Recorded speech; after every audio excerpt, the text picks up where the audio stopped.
Meaning of Holy of Holies.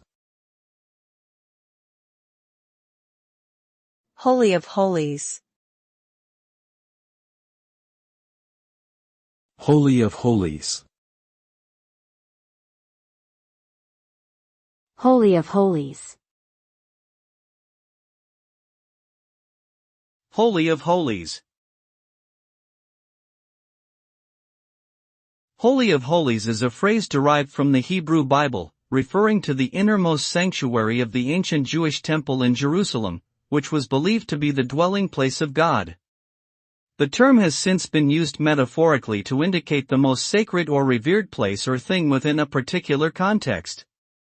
It signifies a place of great reverence and awe, only accessible to those deemed worthy or pure enough to enter. The Holy of Holies represents the ultimate destination for those seeking spiritual enlightenment or connection with a higher power.